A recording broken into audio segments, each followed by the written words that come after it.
So we've had a good run. Summer was fantastic. We've had some fantastic growth in the garden. The bananas are enormous. The Brassioopsis mitis is towering overhead, but autumn has arrived. And from, at least in the UK, from October through to December, we're going to start expecting some frosts. So we're going to need to start thinking about protecting some of our plants. Now, over the years, I have learned so many different methods to protect the variety of plants that I grow, whether that's cannas, gingers, tetrapanax, some of the hardy begonias or half-hardy begonias, all sorts. So in this video, I'm going to share with you the different methods that I use to protect plants. So the first really simplified way to look at it is to split your plants into two groups: what can stay outside and what needs a bit of extra protection and might need to be moved somewhere else. So for me, some of the really popular plants that I grow and that you might have in your garden as well are things like Fatsia.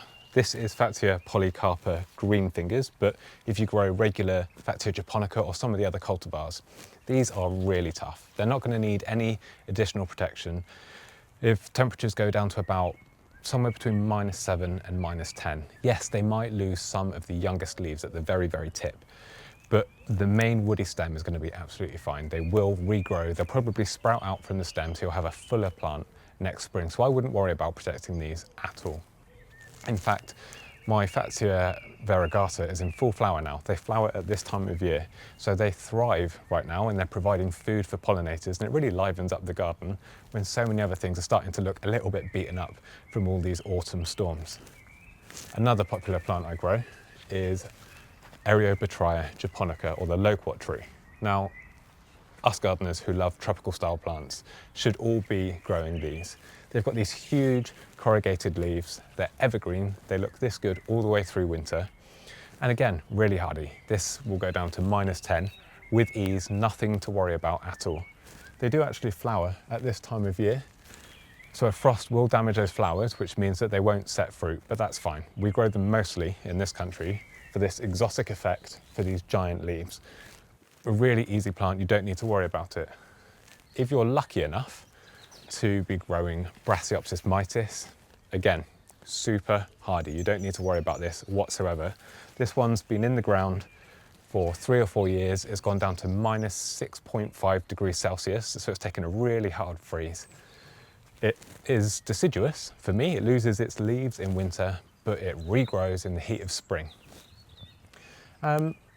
Another popular plant, Musa basjoo here, the Japanese hardy banana. For me, I don't protect it at all. I cut off the leaves in winter just to tidy it up a bit because they get a bit shredded in the autumn storms. Now, for the plants that you do decide that don't need protection, you're going to leave them outside. I have 2 tips.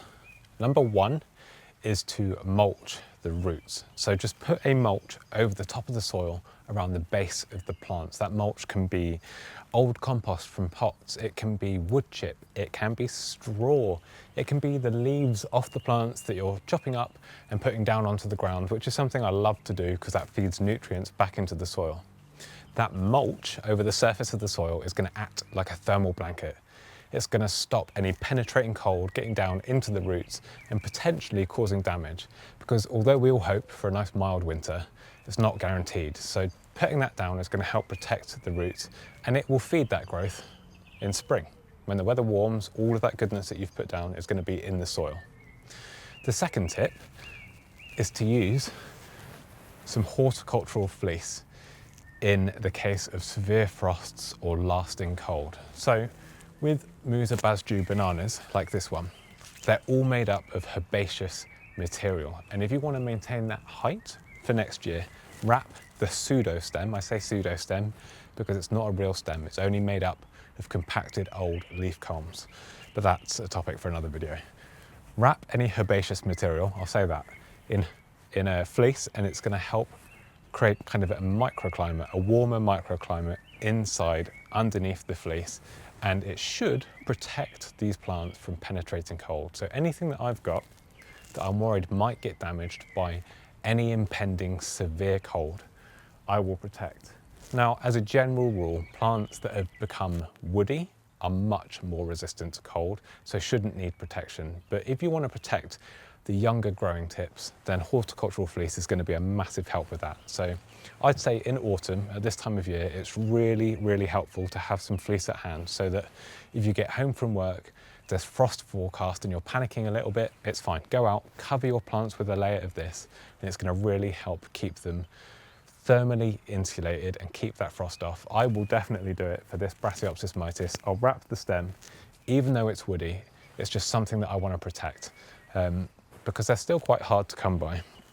So 2 tips there: mulch the root zone and have fleece to hand to wrap your plants. And fleece is great because it lets water in and out, so there's no humidity buildup that's going to promote any rot. So you can leave things wrapped all winter long if you need to. So there are 3 types of environments where you can overwinter your half-hardy, tender and tropical style plants. The first is a warm and bright environment. Now think about a heated greenhouse, a warm conservatory. That is going to be lovely, even indoors under the basking light of LED grow lights. That's going to be fantastic. That is environment number 1.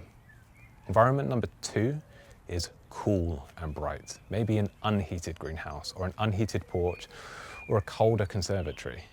That is going to keep the frost off of plants, going to keep them in light so they still have the option to grow if they can tolerate those temperatures, and it's going to keep them in a semi-dormant state. And the third environment is cool and dark, no light at all. So think about garages and garden sheds. That's perfect for plants that go dormant in winter but are going to benefit from having the protection from excessive rain and any frosts that might arrive. So which plant is best for which environment? For the warm and bright, that's the lovely heated greenhouse, heated conservatory, or indoors under grow lights. You're going to want to move those really, really tender plants. So special Colocasia cultivars, things that aren't hardy are going to do really well in that environment, especially if you keep the humidity up. Ideally, you need to keep that humidity above 50%. And you can do that by filling a tray with pebbles and pouring water over that and group any plants that you're overwintering. And that's going to keep it lovely and humid, and that's going to keep the leaves healthy. Alocasias, they really, really don't tolerate cold very well at all. So overwintering them somewhere warm and bright is going to be perfect. And any of us that are really experimental and are growing things like musanga, really, really tender and rare stuff that really should be a house plant but needs protecting through winter, and we've enjoyed it out in the garden in summer, that's going to benefit from those warmer, bright environments. So the middle ground is cool and bright, an unheated greenhouse. That's how I keep mine. Or something that you let go down to about 5 degrees Celsius, I would describe that as cool. Maybe you're heating it just enough to keep the frosts off, but it's bright.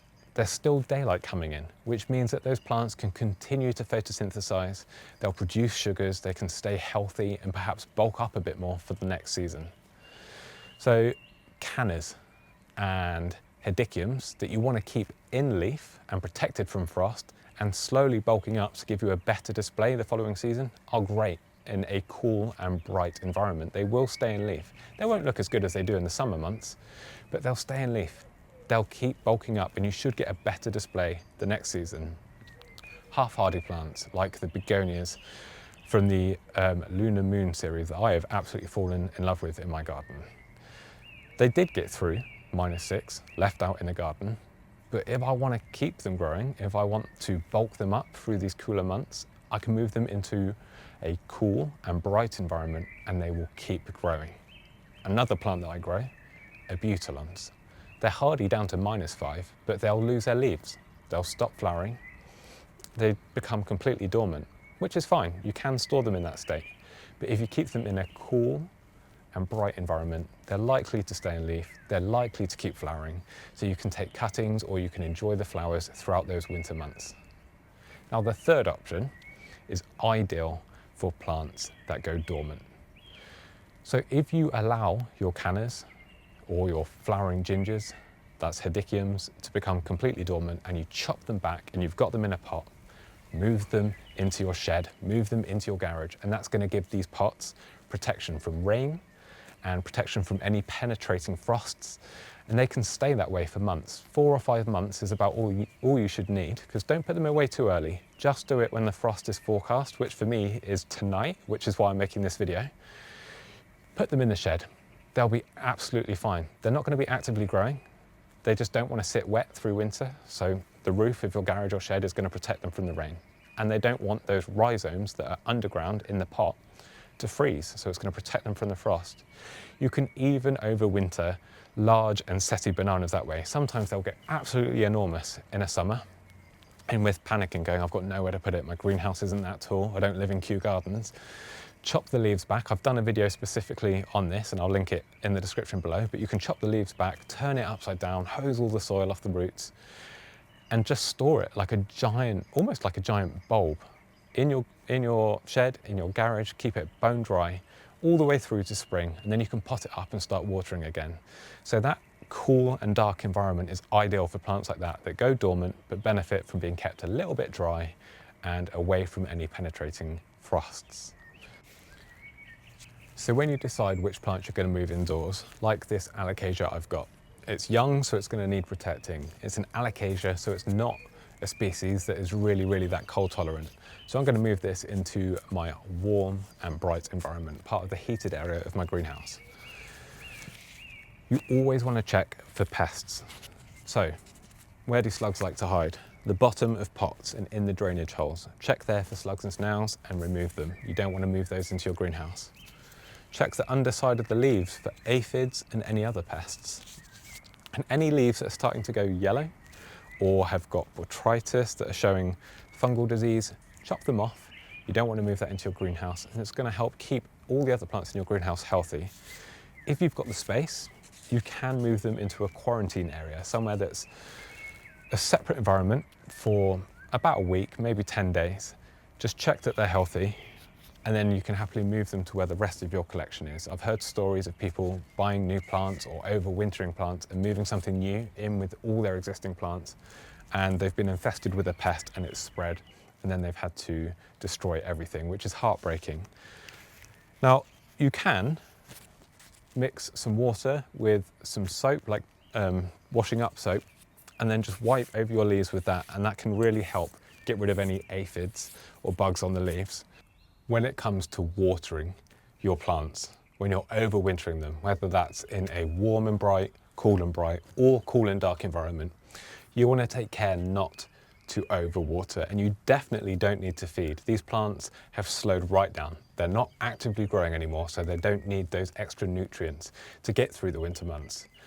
Now, if you're in a warm and bright environment, the plants can tolerate a bit of water, but you're going to want to keep that soil on the drier side.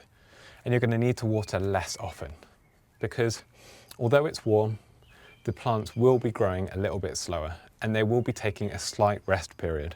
So just water when the plant shows that it needs it. Sometimes they say when the top inch of the soil is dry, it's time for a slight water again, but don't overdo it.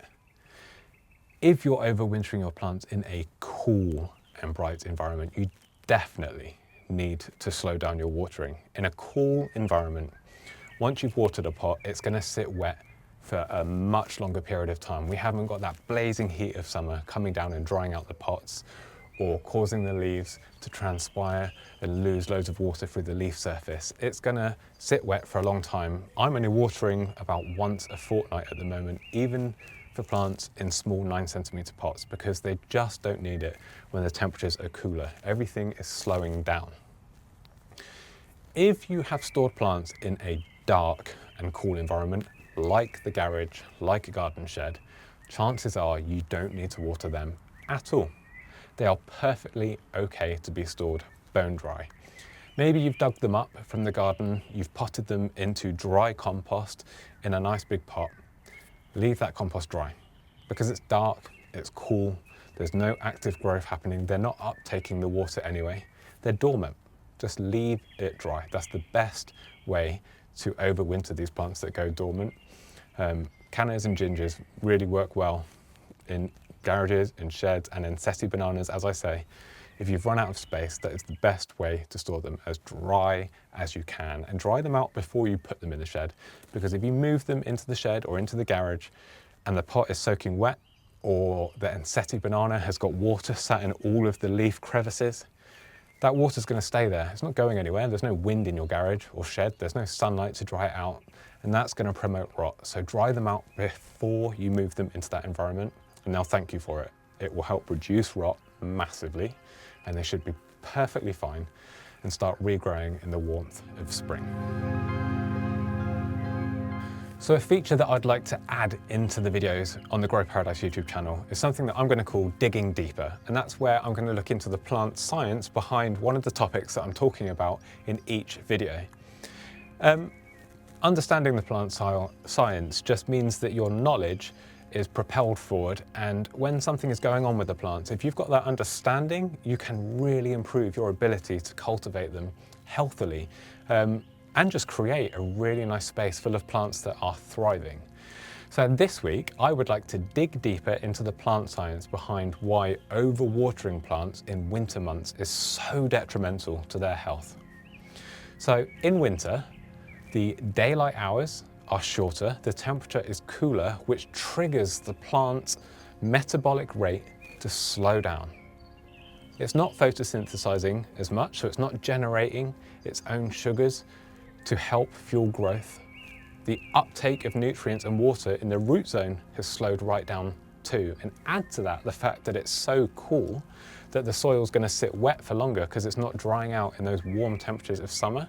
We've got the recipe there for disaster. So soil texture is important, right? So when we're potting up our plants, we want to try and create a soil that has what's called macropores and micropores. A macropore is a gap that is big enough to create an air pocket in the soil. Because just like the top of the plant, the roots need oxygen as well. They respire underground, so those macropores in your soil, those air pockets, are going to help them remain healthy. But you also need micropores, and that's where water is held.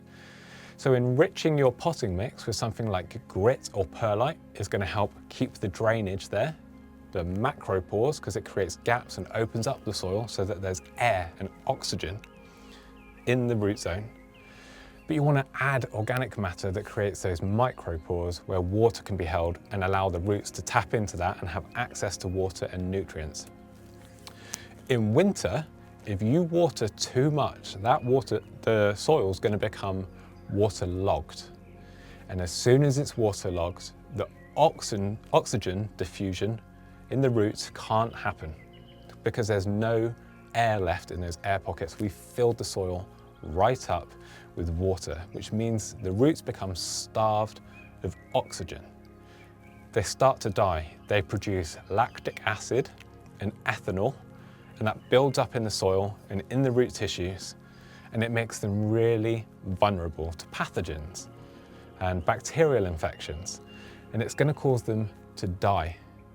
Now, as soon as this happens, one of the signs above ground that we see is that the leaves start to wilt, right? So in summer, when we see plants' leaves wilting, what do? We water the plant to try and get it to come back to life. In this scenario, where we've got waterlogged soil, we can't see what's happening below ground. If we were to water more, you're pretty much sticking the last nail in the coffin for your plant. Once the roots have died, your plant's done for. It's so hard to revive a plant that has died from waterlogging. It's much easier to revive one that has died from drought.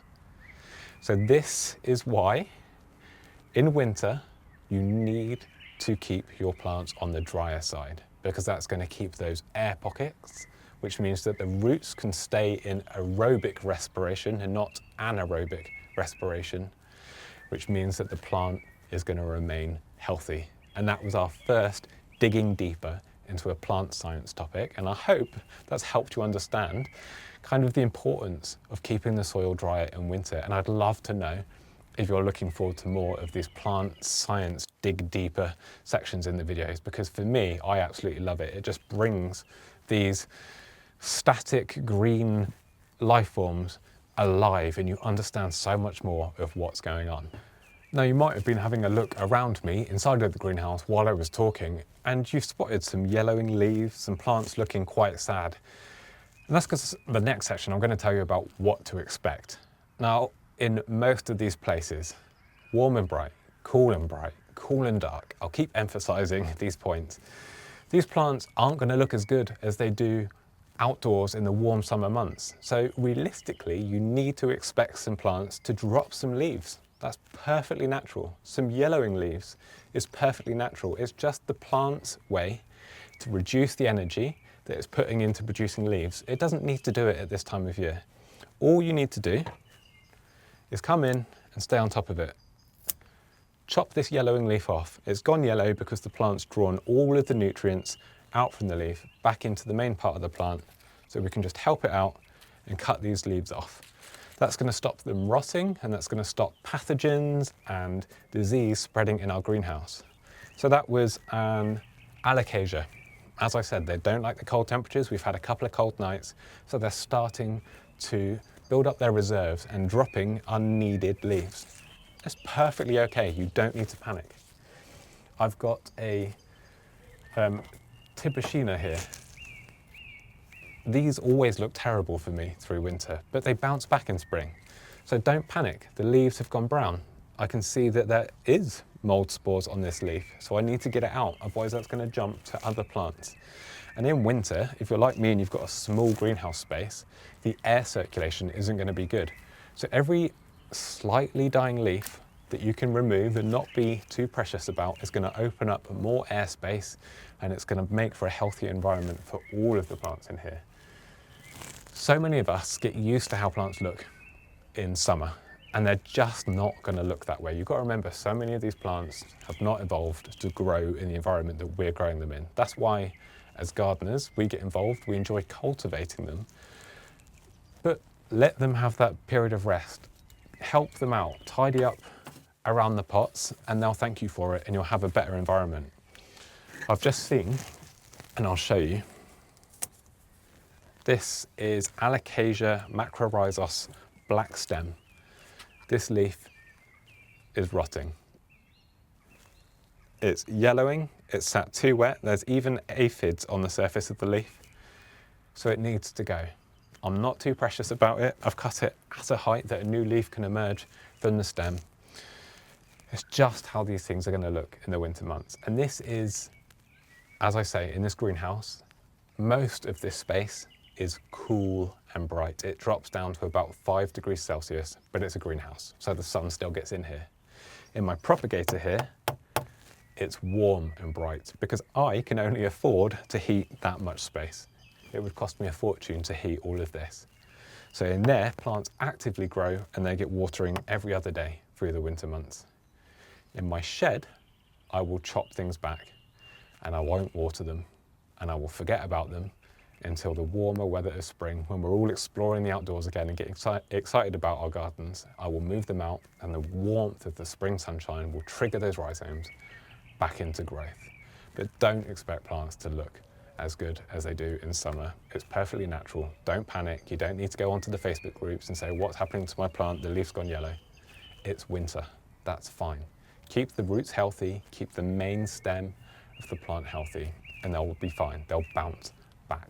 Now, don't worry if there's already been a frost in your garden and you haven't yet done some of the things that I've said. It's fine. Just get out there as soon as you can and protect some of the plants that you want to make sure get through winter ready for next year. It's all a learning process. I've lost so many plants through the winter months. We like to push boundaries and see what we can get away with. That's fine. But if you want to save a bit of money, give yourself a head start for the next season, then follow some of the steps in this video. And as I say, on our website, growparadise.co.uk, I'll write a blog article that goes into a bit more detail and lists some of the plants here, so you can use that as reference. Thank you so much for watching, and thank you for the support, and I will see you all in the next one.